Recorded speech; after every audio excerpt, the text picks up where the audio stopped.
Il lui dit à son père, si c'est possible, s'il est possible, enlever cette coupe de la souffrance des parents.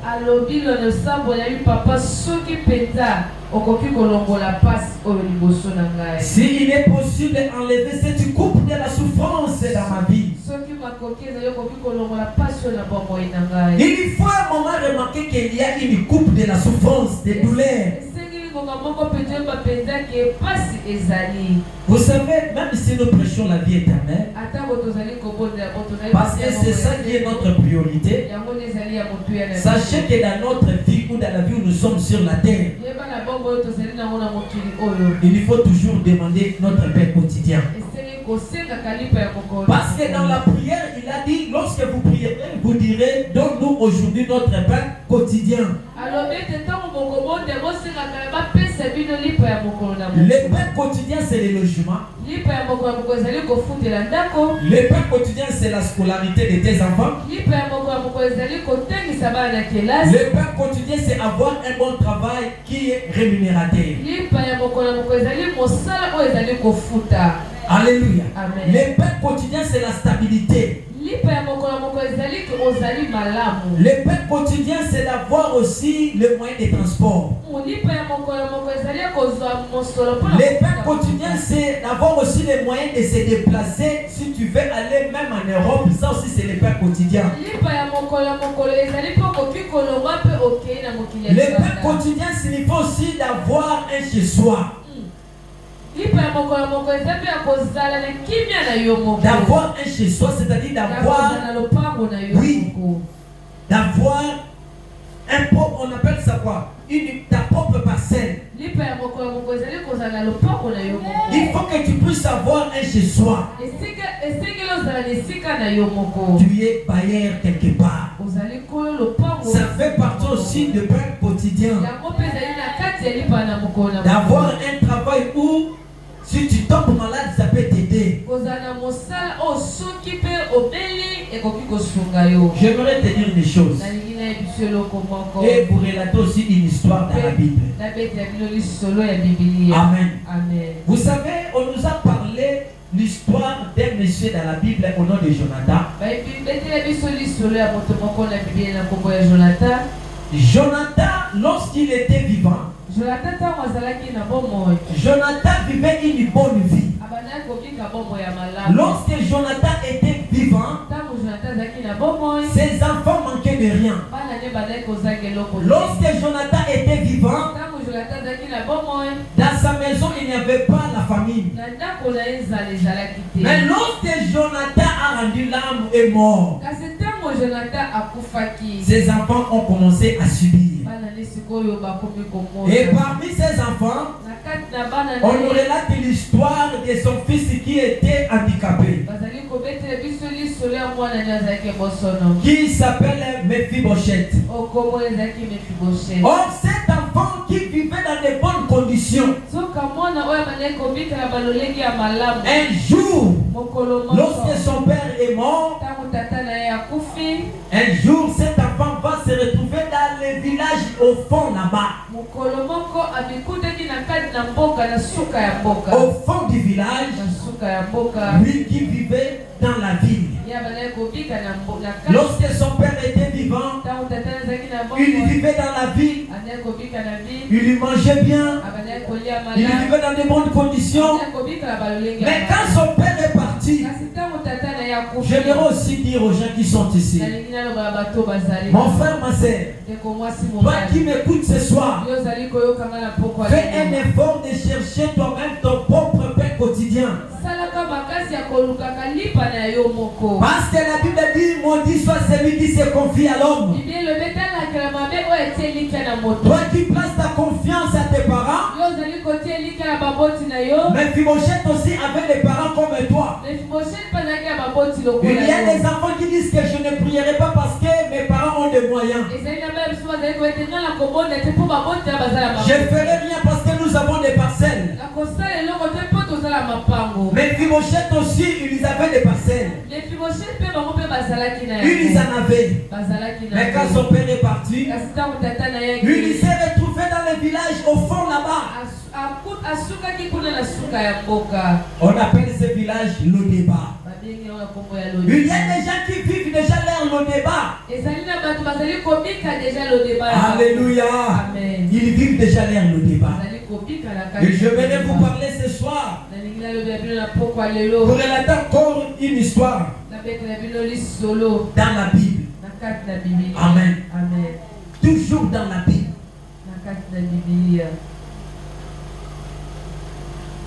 Il y avait un homme, toujours dans la parole de Dieu, et cet homme a été abandonné. Il était délaissé. Personne ne se souciait de sa vie.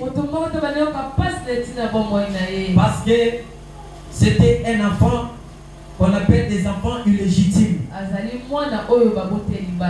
Alléluia. Amen. Des enfants illégitimes.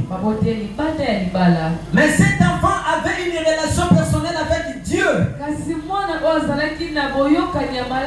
Il a commencé à chercher son Dieu.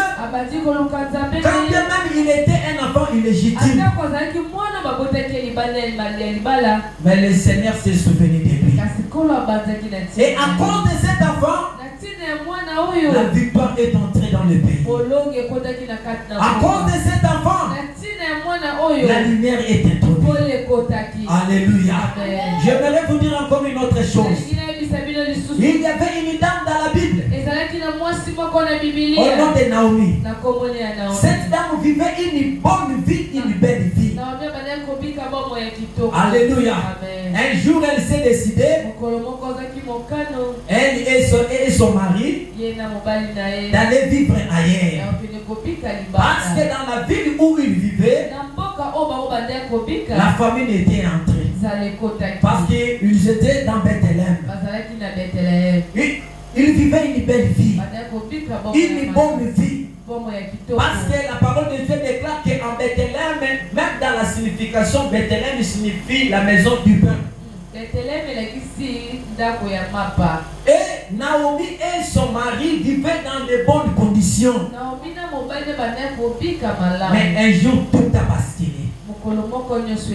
J'aimerais dire à celui qui est ici ce soir, qui remarque que tout a basculé. Toi qui es en train de voir que tout commence à se basculer. Même pour acheter quelque chose, ça devient compliqué. Payer les loyers, compliqué. Acheter quelque chose, ça devient compliqué. Tu remarques que tu vis une vie de bascule. Et c'était aussi arrivé dans la vie de Naomi. Un jour, ils ont remarqué que non, tout commence à se basculer. Elle et son mari, ils se sont dit, et leurs deux enfants, on doit quitter le pays. Aller se réfugier quelque part. On appelle ces lieux Moab. Dans une autre ville. Ils sont allés dans Moab pour aller chercher le secours. Alléluia. Or, dès le commencement, Moab c'était une ville maudite. C'était une ville maudite. Parce que pourquoi cette ville était maudite? Si nous rentrons encore en arrière, la ville de Moab c'est une ville où lorsque Dieu était descendu dans Sodome et Gomorrhe, il était allé rencontrer son fils qui vivait dans Sodome et Gomorrhe. Son nom c'est Lot. Alléluia. Amen. Quand Dieu est allé pour faire sortir Lot dans Sodome et Gomorrhe, en sortant dans Sodome et Gomorrhe, alléluia. Amen. La femme de Lot était partie. Lot était resté avec ses deux filles. Écoutez maintenant. Et c'est lorsque les filles de Lot se sont décidées de coucher avec leur père, elles ont fait cela où? Dans Moab. Alléluia. Amen. Et depuis ce jour-là, Dieu a dit Moab, ça sera une ville maudite. Parce que c'est une ville où les filles ont décidé de coucher avec leur père. Et cette faute a demeuré dans Moab. Alléluia. Oh, Naomi, ce jour-là, s'est décidé de quitter la ville de Bethléem pour aller dans Moab. Dans une ville maudite. L'église de Dieu, amen. Amen. Et lorsqu'elle est allée dans la ville de Moab, la parole de Dieu déclare, il lui sortait bien. Naomi et son mari et ses deux enfants et les deux enfants avec leurs femmes. Ils sont allés où? Dans Moab. Lorsqu'ils sont allés dans Moab, c'est là où tout a commencé. J'aimerais maintenant vous parler qu'il y a certains endroits que nous vivons dans la ville, ce sont des Moab. Il y a certaines parcelles que nous allons habiter, ce sont des Moab. Tu quittes un lieu pour aller dans un autre lieu, tu te retrouves dans Moab. Il y a certains milliers qui sont des Moab, des milliers maudits. Il y a des milliers où quand tu entres avec tes moyens, tu sors, mais vite. Il y a des endroits où tu étais en train de bénir, tu sors dans la malédiction. C'est comme les lieux où nous sommes. Le centre, c'est Moab. Alléluia. Les lieux où nous sommes, c'est Moab. Parce que dans ce lieu ici, quand vous remarquez, vous êtes dans un lieu où les gens ne cherchent pas Dieu, c'est un lieu maudit. Parce que la Bible dit, quand les justes sont nombreux dans la ville est bénie. De la même manière, si vous êtes dans un lieu où il y a beaucoup de justes, ces lieux-là seront bénis. Les lieux-là seront bénis.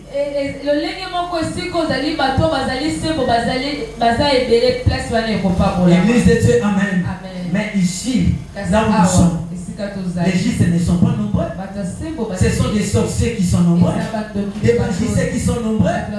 Ils sont en train d'envoûter la vie des gens, sorceler la vie des gens ici. Voilà comment les gens sont bloqués. Alléluia. Tu es même vide. Tout ce que tu fais n'avance pas. Tu peux commencer le commerce et tu dois toujours tomber. Parce qu'il y a des envoûtements partout. Les sorciers sont nombreux en ce lieu. Nous sommes dans Moab. Alléluia. Lorsque Naomi sont allés dans Moab, ils étaient bien. Quand même ils ont quitté la ville de Bethléem, ils sont retrouvés dans Moab. Ils étaient bien, à bonne santé. Quand même il lui manquait que la nourriture, les vivres. Il lui manquait que les moyens. Mais leur santé était bien. Mais une fois ils ont placé leurs pieds dans Moab, tout a commencé. Naomi va perdre son mari. Alléluia. Et elle va perdre ses deux fils, Maclon et Kiljon. Et maintenant, Naomi va rester seule dans cette ville. Alléluia. On appelle ça dans la clandestinité. Elle est là, réfugiée quelque part. Exilée. Alléluia. Elle se retrouve dans une ville où elle est seule maintenant. Moab. Et lorsque tu te retrouves dans Moab, il faut avoir un Dieu puissant, un Dieu vivant. Parce que j'aimerais maintenant épingler quelque chose qui avait fait que Naomi puisse perdre ce qui lui accompagnait.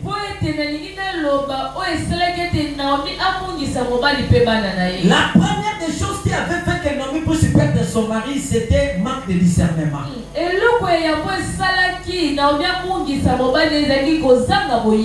manque de la révélation aussi. Parce que la Bible déclare avant de faire quoi que ce soit, il faut consulter Dieu. Beaucoup de gens, nous sommes dans la vie de Moab parce qu'on n'avait pas consulté Dieu.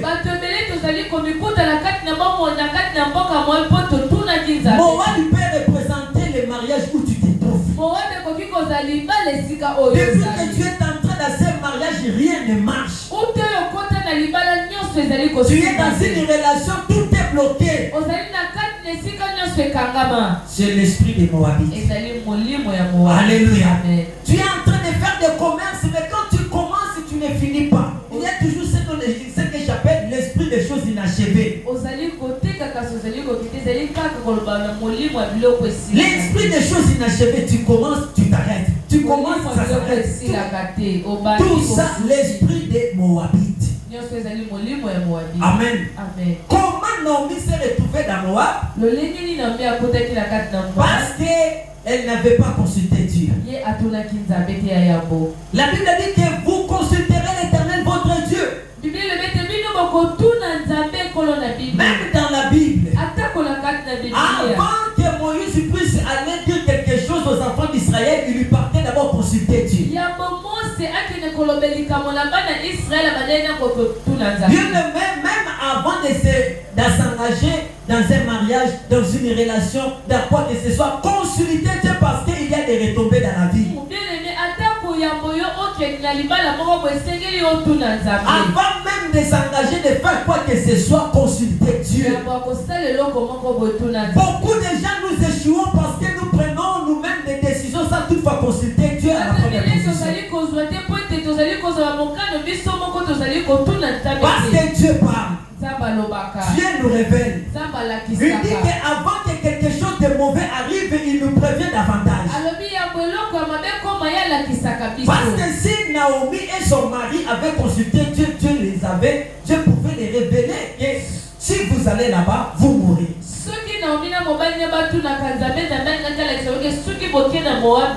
Alléluia. Amen. Tu te retrouves maintenant dans une situation où tu sais quoi faire. Tu sais quoi faire. Tu es bloqué. Tu es entré dans une famille où la sorcellerie est enracinée. Nous sommes ici au centre, là où il y a tout est bloqué, il y a des envoûtements au grand prix. Tu sais comment les gens sont bloqués? Quand vous entrez ici, là où nous sommes, commencez à regarder seulement les gens, vous comprenez qu'il y a des gens qui sont bloqués. Et il y a des gens qui sont emprisonnés. Parce que celui qui est emprisonné, il n'aura même pas une bonne réflexion. Celui qui est emprisonné, sa façon de faire des choses, vous comprenez que non, celui-ci est bloqué.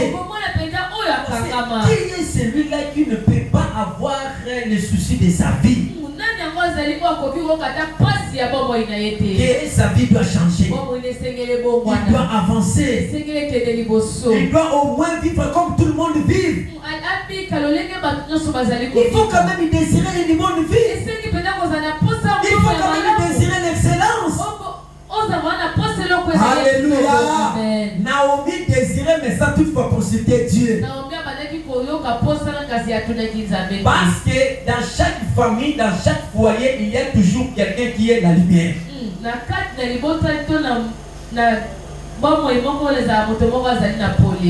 Comment s'appelait le mari de Naomi? Il s'appelait comment? Alléluia. Voyez-vous? Vous connaissez seulement Elkana. Il s'appelait comment? Amen. Ah, je vous ai. Et la Bible dit ceci.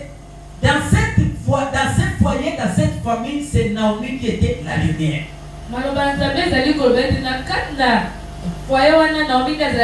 C'est celle qui était la lumière. Même pas son mari. Alléluia. Amen. Vous savez, dans une relation, peut-être dans un foyer, ce n'est pas tout le monde qui sera de lumière. Il y aura qu'une seule personne qui sera la lumière. Oh, Naomi et son mari, c'est Naomi qui était la lumière de la maison. Parce que c'est Naomi qui avait une relation profonde avec son Dieu.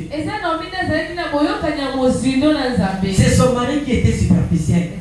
Oh, dans une relation, ou dans une famille, ou dans un foyer, si celui qui est spirituel commence à négliger la spiritualité, il y aura des retombées.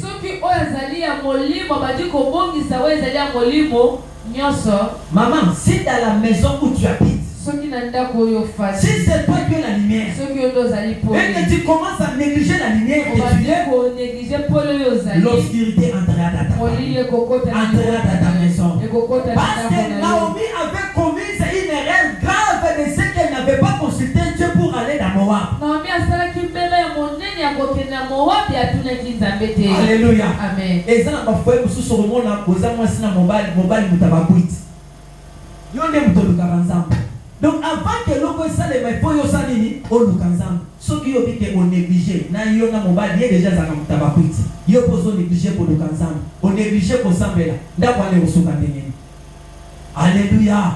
Nda kwa ne kosuka ndengeni. Eza na batu nyonso tende bazaka pole. Mutu aza pole za mutu moko. Dans chaque foyer zakata musoko mona kaka obie mobile mutaza pole, moi ça ça faible. Mais comment quoi aza makasi wana atele mapote lumière ekota tolobi amen. Distraction et bomaka. Naomi à cause de la distraction bouquet a perdre dans mobile. À cause de la distraction a perdre des bananes mi balai. Mais regarde encore une autre chose. La Bible n'a jamais dit qu'après les enfants que Naomi avait perdus, elle avait fait encore d'autres enfants.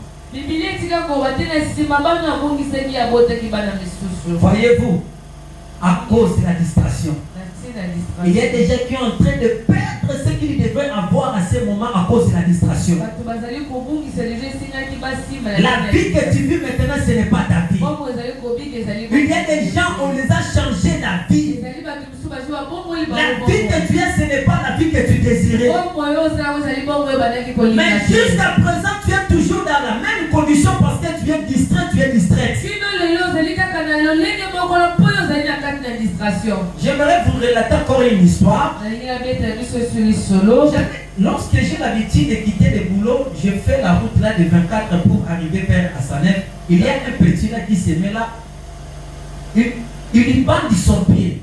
Il a bandé son pied. C'est comme s'il a des plaies. C'est comme s'il est facturé en train de demander l'argent de faire le monde au cours des routes. Il y a un petit là. Il a fabriqué, il a créé, il bande son pied comme ça, c'est comme s'il est facturé, mais il est normal. En train de demander l'argent. Et lorsque je passe, je me dis seulement dans mon cœur, je dis, mais c'est petit et courageux. Mais comment il est en train de passer son temps ici, en train de demander 500 francs, de demander 300 francs, il est courageux, il est normal. Je savais, j'avais la certitude à moi. Mais aujourd'hui, et il y a même quelques jours quand je passe là-bas, je ne les vois pas. Aujourd'hui, je l'ai croisé à ma tournée, en train de faire ses propres affaires. Et azotambola malamu. Amen. Amoninga pene longi lokola, ayeba ke longi nanga. Amoninga ate longi mopanzi. Na mutema ngana longi mepetse lokola mosala ya moyo.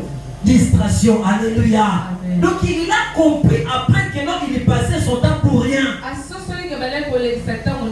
Toi qui es en train de faire que pendant la journée tu feras rien. Le soir tu prends un cola, tu mets, tu commences à sillonner la ville partout, tu passes ton temps pour rien.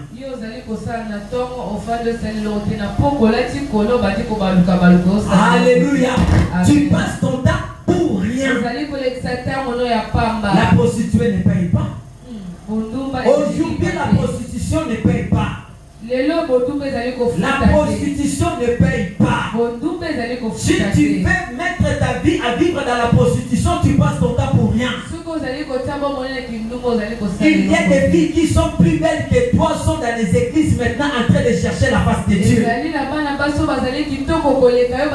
a des filles qui ont des bonnes tailles plus que toi, maintenant elles sont en train de chercher la face de Dieu.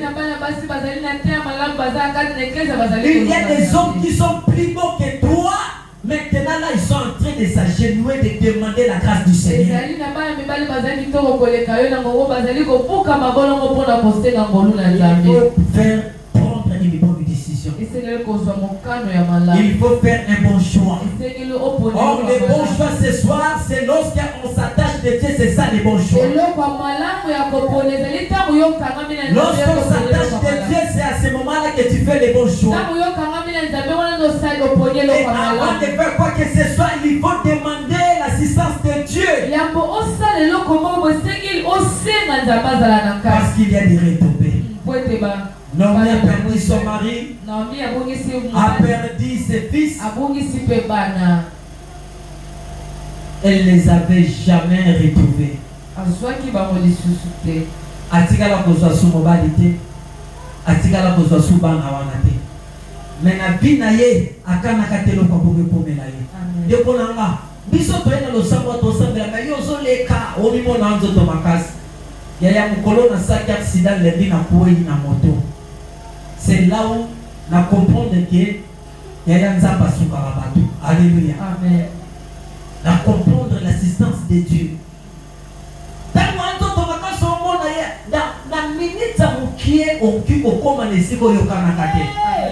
Alléluia. Je vous dis, na minute amuke okoki kokoma nesiko kana kite. Wapi nzoto sela lolendo. Wapi nzoto sela ba parti.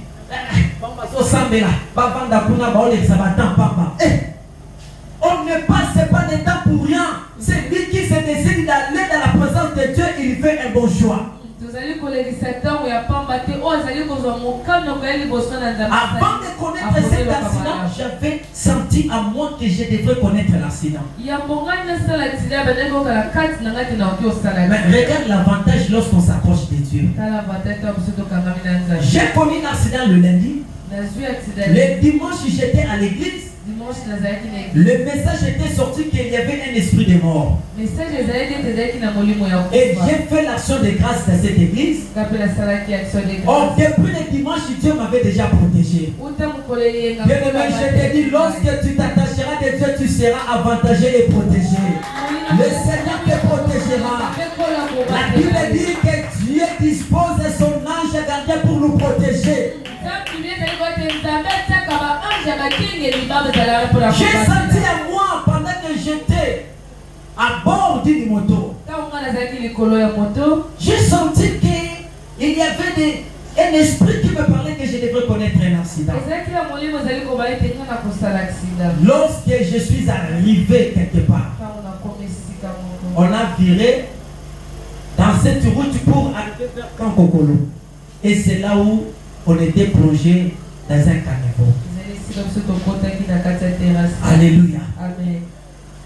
Je dis Seigneur, ne me laisse pas. Ne me laisse pas. Alléluia. Amen. Donc il y avait un esprit qui me poursuivait. Il y a des gens qui meurent dans la vie aujourd'hui dans le monde où nous sommes. Ce sont des gens qui ne devraient pas mourir très tôt comme ça. Au moins, balingaki bakufa bongo te eza bazokufa mpo na distraction na bango oyebite kombono deja eza na liste babiso tolobaka binga na kokufa soki nzambe alobi ke nakufa moto akoluka kota motu na nga naza kozala te parce que je suis protégé par na nzambe. Alléluia. nauti mosala na kolemba on va dire je dois aller à l'église, il faut que je me sambe. La parole de Dieu déclare que Dieu se souviendra de toi. Tu es handicapé, mais personne ne vit pas handicapé.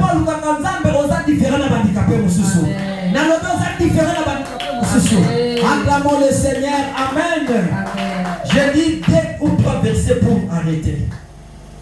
Amen. Amen. Proverbe chapitre 17, verset 17. L'ami aime à toutes circonstances. L'ami aime en toutes circonstances. Et dans le malheur, il se montre un frère. Vous comprenez cela? L'ami aime à toutes circonstances.